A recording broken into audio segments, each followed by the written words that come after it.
할렐루야. 네. 성경 파노라마 시간이 돌아왔습니다. 오늘은 우리가 성경이 무엇인지에 대해서 같이 나누고 생각해보는 시간을 갖고요. 성경이 시대가 어떻게 구별하는지에 대해서 구분법을 가르쳐 드리겠습니다.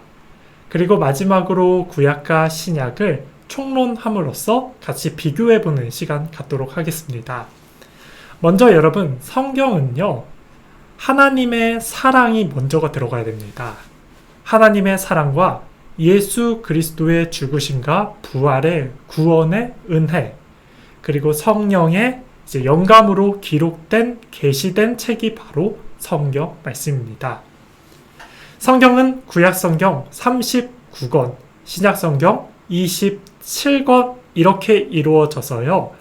구구단을 빌리면 39, 27, 66권으로 나누어집니다. 그래서 우리가 66권을 기억해 주시길 바랍니다. 성경은요, 구약 성경은 구원의 그림자다 라고 해서 예수님이 이 땅에 오실 것을 기록한 책이 바로 구약 성경이고요. 신약 성경은 그 실체 해가지고 예수님이 이 땅에 오신 사실을 기록하고 있습니다. 그래서 성경의 전체적인 주제는 바로 주인공은 예수님이십니다. 우리가 성경을 볼 때 예수님의 모습을 기억하면서 예수님을 생각하시면서 성경을 보셔야 됩니다. 네. 그리고 다음으로는 시대 도표법으로 나갈 건데요. 여러분, 시대 도표는 14시대 도표로 보시면 됩니다. 첫 번째는 창조 시대인데요. 이 창조 시대의 구분은 창세기 1장부터 11장으로 이루어졌고 주인공은 아담과 그의 후손입니다. 그리고 오른쪽에 보면 가장 끝이 이제 주요 사건들입니다. 여러분들이 눈으로 한번 훑어보시기 바랍니다. 두 번째 시대는 족장 시대 이렇게 해가지고 창세기랑 욥기가 나오고요. 주인공은 아브라함과 욥이 주인공입니다. 근데 한 가지 생각해보면 왜 욥이 나오죠? 라고 생각할 수 있습니다. 성경책에서는 욥기가 중간, 구약 성경의 거의 중간에서 후반부에 나오는데요. 그래서 욥이라는 사람이 그 후의 사람으로 생각하시는 분들이 계실 수도 있습니다. 근데 여러분, 욥이라는 사람은 아브라함과 동시대 사람입니다. 아브라함이 하나님께서 부름받았던 그 시대 가운데 더 동쪽에는 욥이라는 사람이 있었습니다. 그래서 아브라함과 욥은 동시대 사람인데요. 우리가 모세오경을 생각해보면 모세오경은 모세가 썼다라고 생각합니다. 그러나 욥기는 욥이 썼다라는 걸 알고 있지 않습니까? 그래서 학자들에 의하면 구약 성경에서 제일 빨리 쓰여진 책이 바로 욥기다라고 말하고 있습니다. 이거는 상식적으로 알고 계시면 됩니다. 그래서 두 번째는 족장 시대입니다. 세 번째는 출애굽 광야 시대인데요. 출애굽기, 레위기, 민수기, 신명기가 여기 해당됩니다. 주인공은 모세이고요. 이스라엘 백성들이 출애굽해서 성막을 건축하고 율법을 받고 하나님의 말씀대로 살아가는 시기 바로 출애굽 광야 시대입니다. 네 번째는 정복 시대인데요. 이때는 여호수아서에 해당됩니다. 주인공은 여호수아입니다. 이후에는 사사기, 사사시대인데요. 사사시대는 사사기랑 룻기가 바로 여기에 해당되는 말씀입니다.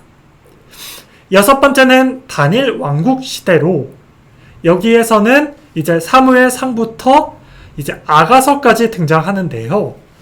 여기에 주인공은 사울과 다윗과 솔로몬이 되겠습니다. 여섯 번째 다닐 왕국 시대입니다. 그리고 다음 시대는 이제 일곱 번째는 분열 왕국 시대라고 해서요.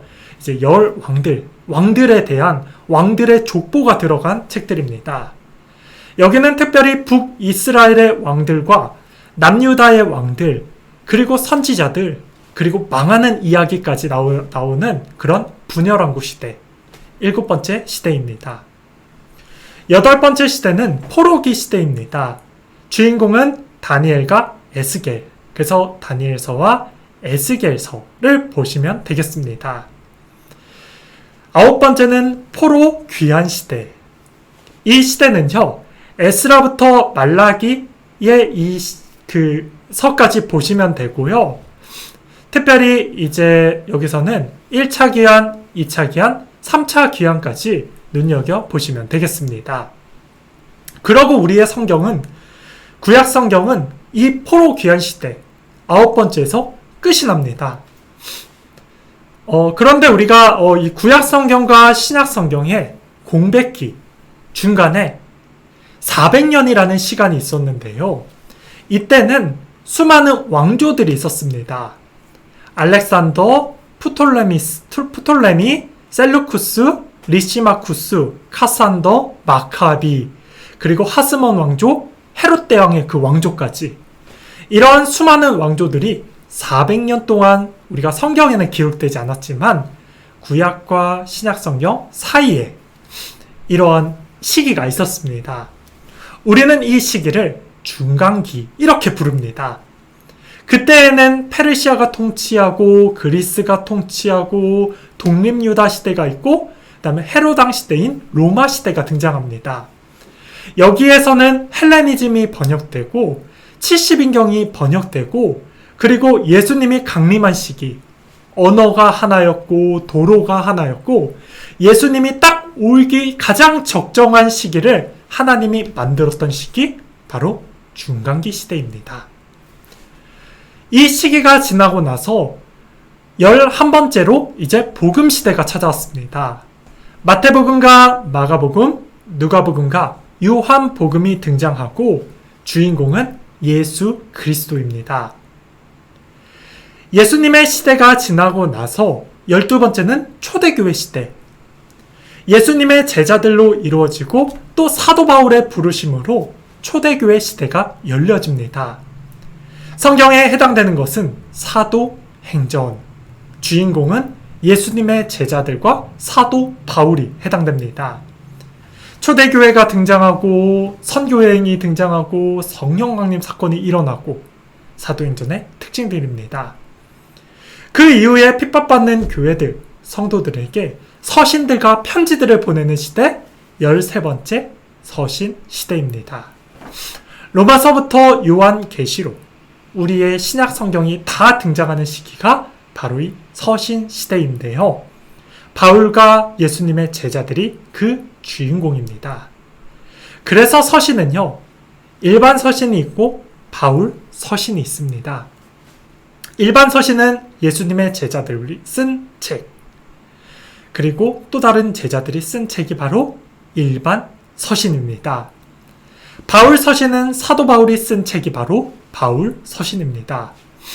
그래서 이 서신서는 이렇게 일반 서신과 바울 서신이 엮여져 있습니다. 마지막 14번째는 바로 이제 계시록의 말씀에 따라 주님께서 다시 오신다라는 천년왕국 시대입니다. 주인공은 사도 요한이 이제 마지막으로 계시록에서 기록을 했는데요. 이렇게 시대가 14시대로 구분되고, 우리는 이 시대 도표와 주인공들을 외우면 성경의 흐름, 성경이 이렇게 흘러가는구나 라는 것을 더 쉽게 이해할 수 있습니다. 그래서 여러분들에게 권면할 것은 이 14시대의 내용들을 여러분들이 다 암기해 주시길 바랍니다. 그리고 나중에 기회가 되면 이 14시대를 종이에다 써면서 한번 외워보시고, 또 교회의 전도사님들, 강도사님들에게 제출하시면서 한번 채점도 받아보시기 바랍니다. 이것이 바로 성경의 흐름과 역사의 흐름입니다. 다음으로는 총론을 할 건데요. 총론이라고 하는 것은 구약 성경과 신약 성경의 비슷한 것들을 한번 분류해서 한번 비교해 보도록 하겠습니다. 여러분, 구약 성경과 신약 성경은 율법과 복음을 상징하고 있는데요. 먼저는 모세 오경을 중심으로 한 율법서 5권이 나옵니다. 해당하는 책은 창세기, 출애굽기, 레위기, 민수기, 신명기가 바로 여기에 해당됩니다. 신약성경은 복음서가 시작이 되는데요. 복음서는 마태복음, 왕으로 오신 예수님이 주인공으로 등장합니다. 누가복음, 종으로 오신 예수님. 누가복음, 사람의 몸을 입고 온 예수님.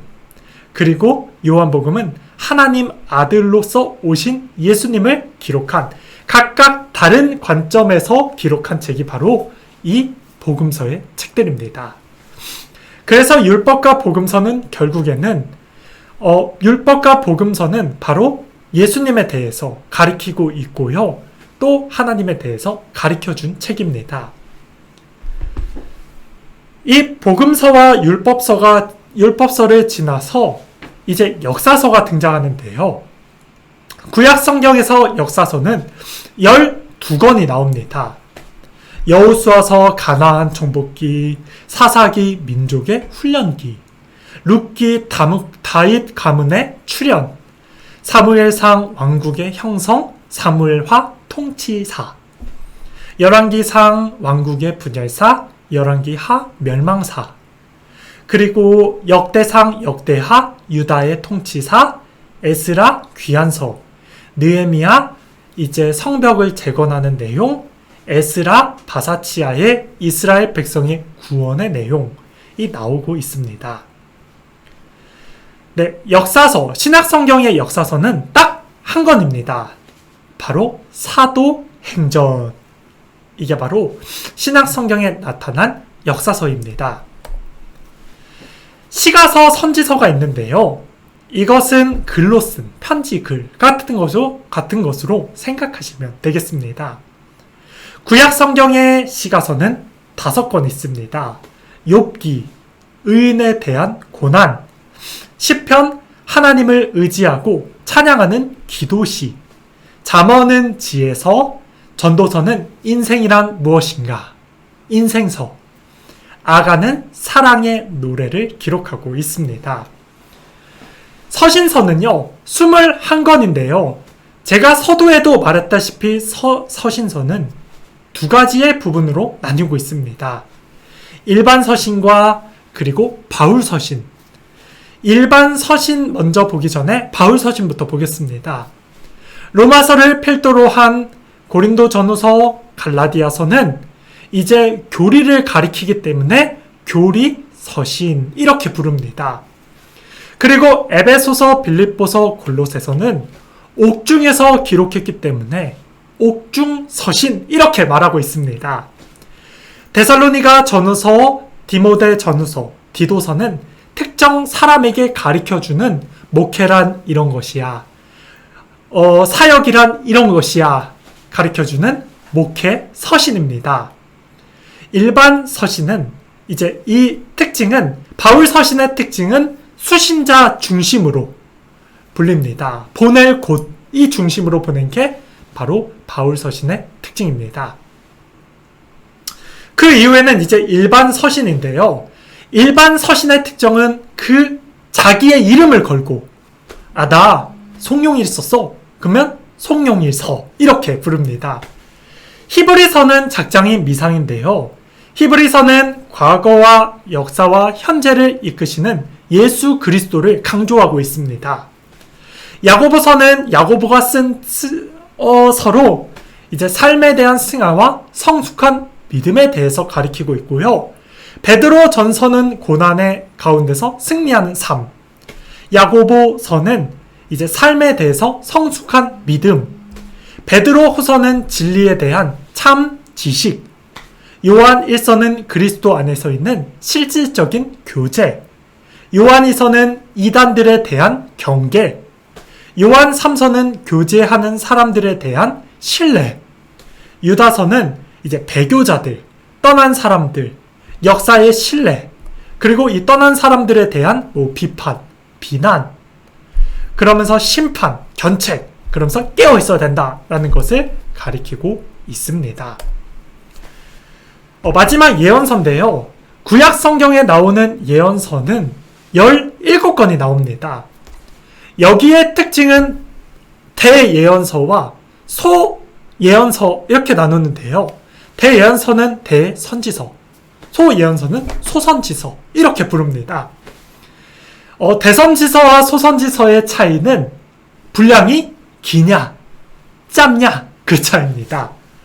그래서 이사야서, 아수르에서 유다의 구원사, 예레미야서 왕국의 멸망사, 예레미야애가 왕국의 멸망에 대한 노래, 에스겔서 바벨론 포로 중에 있을 때에 이제 그 포로에 대한 이제 함락에 대한 예언과 이스라엘 백성들의 회복, 다니엘서는 바벨론 포로 중에서 바벨론이 멸망되고 예수 그리스도가 다시 이 땅에 오실 것이다 라는 예언을 갖고 있습니다. 이사야서, 예레미야서 애가, 에스겔, 다니엘은 대선지서입니다. 나머지는 이제 짧습니다. 한 장, 두 장, 세 장 이렇게 기록되는데요. 이것은 다 소선지서입니다. 이 소선지서는 이제 호세아부터 요엘, 아모스, 요나, 주제는 여호와께 돌아가자 주제입니다. 미가서는 이제 이스라엘 백성의 멸망과 주변국의 심판, 성령의 예언을 가리키고 있고요. 오바다, 나훔, 하박국, 스바다는 역시도 유다의 멸망과 여호와의 날 가리키고 있습니다. 학개, 스가랴, 말라기는 성전의 재건과 미래의 부흥, 이렇게 회복에 대한 역사를 가리킵니다. 신약 성경에서 예언서는 딱 한 권입니다. 바로 요한 계시록. 고난받은 성도들에게 고난을 잊지 말고 끝까지 예수 그리스도를 바라보십시오. 고난이 있지만 그래도 주님이 다시 오십니다. 마라나타 신앙. 아멘 주 예수여 오시옵소서. 요한 계시록입니다. 여러분, 오늘날에 우리가 성경의 모든 역사는 다 이루어졌는데 계시록은 이루어지지 않았습니다. 우리는 계시록 시대에 살아가고 있습니다. 그래서 그리스도인들이 가져야 될 비전을 가리키고 있습니다. 여러분, 오늘 우리가 이 성경에 대해서 배웠는데요. 1주차 우리가 특별히 성경이란 무엇인가? 하나님의 사랑, 예수 그리스도의 구원의 이제 구속사, 성령님의 이제 계시, 임재, 이것으로 성경이 쓰여 있고, 성경은 3927, 66권, 주인공 예수님 기억하시길 바라겠습니다. 그리고 시대의 도표를 생각하시며 연례 시대를 꼭 외우시고 주요 사건, 주요 인물, 14시대표를 꼭 기억하시길 바랍니다. 마지막으로 구약과 신약 성경이 이렇게 이루어졌구나. 율법서와 복음서, 역사서, 그리고 시가서, 서신서, 그리고 예언서, 이렇게 5개의 테마로 구약 성경과 신약 성경이 동떨어진 것이 아니라 이렇게 연결되어서 함께 가는구나 라는 것들을 오늘 우리가 공부했습니다. 여러분이 이 자료를 꼭 기억하고 오늘 1주차 교육을 마치는데요. 이것을 잘 정리해서 여러분들이 잘 소화하셔서 여러분들이 항상 어렵게 생각하는 성경이 어렵다라 끝나지 마시고 이 성경의 흐름을 잘 기억하셔서 성경도 잘 이해하시고 성경도 많이 보시는 여러분 되기를 바라겠습니다. 다음 주에는 우리가 구약 성경에 대해서 또 공부하도록 하겠습니다. 여러분 한 주도 승리하시길 바라고 이번 한 주도 주 안에서 화이팅 하시기 바라겠습니다. 사랑하고 축복합니다.